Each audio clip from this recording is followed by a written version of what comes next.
Esta noche, cuando el sol se ponga, vas a pulsar un interruptor. La luz inundará la habitación y no le darás ninguna importancia. Pero durante el 99,9% de la historia humana, ese interruptor no existía. Cuando el sol se ponía, el mundo quedaba a oscuras. No podías ni ver tu propia mano frente a tu cara. Pero los humanos modernos casi nunca experimentamos eso. Durante más de 300.000 años, cada uno de tus ancestros pasó aproximadamente la mitad de su vida en una oscuridad casi total. Durante la mayor parte de ese tiempo, ni siquiera tenían velas, solo el cielo negro, las estrellas y el fuego que lograban mantener encendido. Entonces, ¿qué hacían durante todas esas horas? La respuesta cambia todo lo que creemos saber sobre el sueño, la narración y lo que significa ser humano. Empecemos por el fuego, porque el fuego es la razón por la que todo esto fue posible. La evidencia más antigua del control del fuego por parte de los humanos proviene de la cueva Wonderwerk, en Sudáfrica, hace aproximadamente 1 millón de años. Pero el fuego no solo mantenía a la gente caliente, reestructuró por completo el día humano. Antes del fuego, nuestros ancestros eran como cualquier otro primate. Cuando el sol se ponía, trepabas a un árbol o encontrabas un lugar resguardado y te quedabas quieto. Moverse de noche significaba convertirte en alimento. Nuestros ojos son pésimos en la oscuridad comparados con los de los depredadores que nos cazaban. Leopardos, hienas, lobos, todos ellos veían perfectamente. El fuego cambió esa ecuación de la noche a la mañana, literalmente. Una hoguera crea un círculo de seguridad de unos 10 metros de diámetro. Dentro de ese círculo, los depredadores no se acercan. Fuera de él, mueres. Esto no es una exageración. Los antropólogos que estudian grupos de cazadores-recolectores modernos han documentado que las personas que se alejan del fuego por la noche tienen muchas más probabilidades de ser atacadas por depredadores, incluso hoy en día. Pero lo más fascinante es esto. El fuego no solo protegía a los humanos por la noche, les daba algo que nunca habían tenido antes, horas extra. Piénsalo, antes del fuego, el día útil terminaba al atardecer. Eso son unas 12 horas en verano y apenas 8 en invierno. El fuego añadió de repente 2 a 4 horas aprovechables a cada día, y a lo largo de miles de generaciones, esas horas extra transformaron nuestra especie. En 2014, la antropóloga Polly Wisner publicó un estudio en las actas de la Academia Nacional de Ciencias. Pasó años registrando conversaciones entre los Hu/Joansí, un pueblo san del desierto del Kalahari, uno de los últimos grupos que todavía vive algo cercano al estilo de vida humano original. Lo que encontró fue llamativo. Durante el día, cerca del 80% de las conversaciones eran prácticas. ¿Quién caza dónde? ¿Qué plantas están listas? Logística, negociaciones. La charla diurna era trabajo. Pero por la noche, alrededor del fuego, el carácter de las conversaciones cambiaba por completo. Por la noche, el 81% eran historias. Relatos de personas en lugares lejanos, aventuras, mitos sobre los orígenes del mundo, chistes que hacían reír a todo el campamento. Wisner argumentó que la conversación alrededor del fuego es donde nació la cultura humana.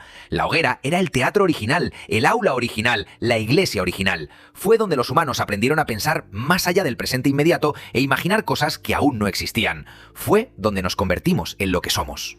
Pero la noche no era solo historias alrededor del fuego. Había algo más ocurriendo, algo que la ciencia redescubrió apenas hace 30 años. No estás diseñado para dormir como duermes ahora. En 2001, el historiador Roger Ekirch publicó un artículo que transformó la ciencia del sueño. Había pasado 16 años revisando registros históricos y encontró algo que nadie esperaba. Más de 500 referencias, spanning siglos, libros de oraciones del siglo XV, registros judiciales, diarios, textos médicos, cartas de gente corriente, incluso pasajes de la Odisea de Homero. Todos mencionaban lo mismo, el primer sueño y el segundo sueño. Antes de la era industrial, las personas no dormían en un bloque continuo. Se acostaban poco después del atardecer, dormían unas 4 horas, luego se despertaban. Permanecían despiertas entre 1 y 2 horas a mitad de la noche. Después volvían a dormir otras 4 horas hasta el amanecer. Esto no era insomnio, era lo normal. Así dormía cada ser humano en el planeta durante miles de años. ¿Y qué hacía la gente durante ese periodo de vigilia en mitad de la noche? De todo. Un médico francés del siglo XVI recomendaba que las parejas concibieran hijos en esa ventana porque lo harían mejor. La gente visitaba a los vecinos, interpretaba sus sueños mientras aún estaban frescos, escribían, simplemente se quedaban tumbados en la oscuridad, pensando.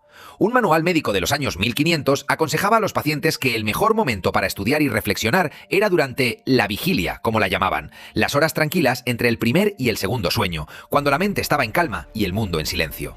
Los historiadores habían leído estas referencias durante siglos, pero seguían traduciendo primer sueño como otra cosa, porque no podían imaginar que la gente hubiera dormido alguna vez de forma distinta a como lo hacemos ahora. El supuesto era tan arraigado que los traductores literalmente malinterpretaban el griego antiguo y el latín medieval para encajarlo en su experiencia moderna. Entonces, la ciencia confirmó lo que la historia había estado diciendo todo el tiempo. En 1992, el psiquiatra Thomas Baer, del Instituto Nacional de Salud Mental de Estados Unidos, llevó a cabo un experimento. Reunió a un grupo de voluntarios y eliminó toda la luz artificial de sus vidas. Durante un mes experimentaron 14 horas de oscuridad cada noche, igual que habrían experimentado nuestros ancestros antes de que el fuego extendiera la velada. En pocas semanas, cada uno de los participantes adoptó el mismo patrón de manera espontánea.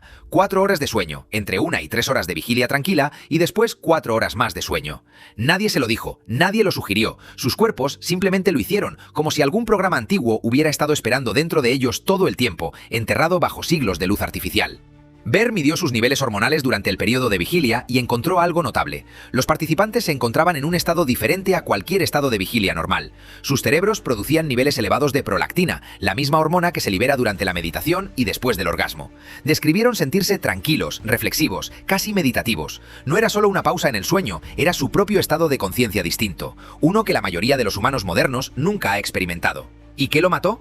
La respuesta es más sencilla de lo que cabría pensar: la luz. En el siglo XVII las ciudades empezaron a instalar farolas. París fue una de las primeras bajo Luis XIV, que quería reducir la delincuencia. Londres la siguió. La noche, que había sido un lugar de peligro y miedo, se volvió poco a poco navegable. Luego llegaron las velas más baratas, luego el alumbrado de gas en el siglo XIX, luego en 1879 Thomas Edison comercializó la bombilla eléctrica. Y en el plazo de una generación, la noche, tal como los humanos la habían conocido durante 300.000 años, desapareció. Y aquí viene lo que nadie menciona. La palabra toque de queda viene del francés couvre-feu, que literalmente significa cubre el fuego. En las ciudades medievales, una campana sonaba por la noche indicando a todo el mundo que cubriera o apagara sus fuegos. No por seguridad, sino porque se suponía que la noche debía ser oscura. La noche era para dormir. La noche era cuando eras vulnerable. Durante la mayor parte de la historia, estar fuera de noche era sospechoso. En muchas ciudades europeas medievales, caminar por la calle después del anochecer sin una linterna era literalmente ilegal. La noche pertenecía a los criminales y a lo sobrenatural.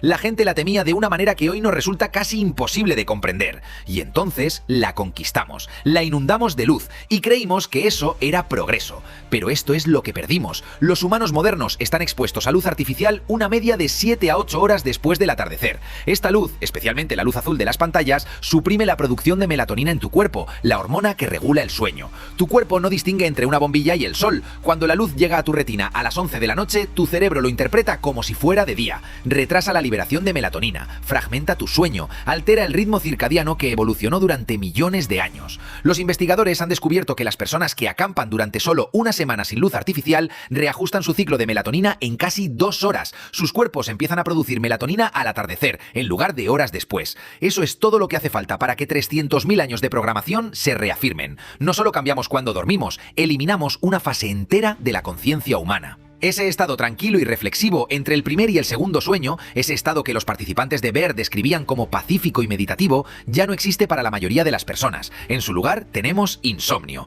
y lo tratamos como un trastorno. Pero, ¿y si no es un trastorno? ¿Y si despertarse a las 2 de la mañana y quedarse tumbado en la oscuridad no es tu cuerpo fallando? ¿Y si es tu cuerpo recordando para qué fue construido? Durante 300.000 años, tus ancestros pasaron sus noches en un ritmo que la ciencia moderna apenas está empezando a comprender. Se reunían alrededor del fuego y contaban historias que construyeron civilizaciones. Dormían en 2 fases, con una ventana de reflexión tranquila en medio. Vivían en una oscuridad tan completa que la Vía Láctea no era algo a lo que tuvieras que conducir hasta un parque nacional para verla. Era simplemente el cielo. Y cada noche, cuando se despertaban en la oscuridad entre el primer y el segundo sueño, se quedaban tumbados en silencio y pensaban en sus vidas, en sus sueños y en el mundo al que despertarían por la mañana. Lo cambiamos todo por un interruptor de luz, y la mayoría de nosotros ni siquiera sabía que lo habíamos perdido.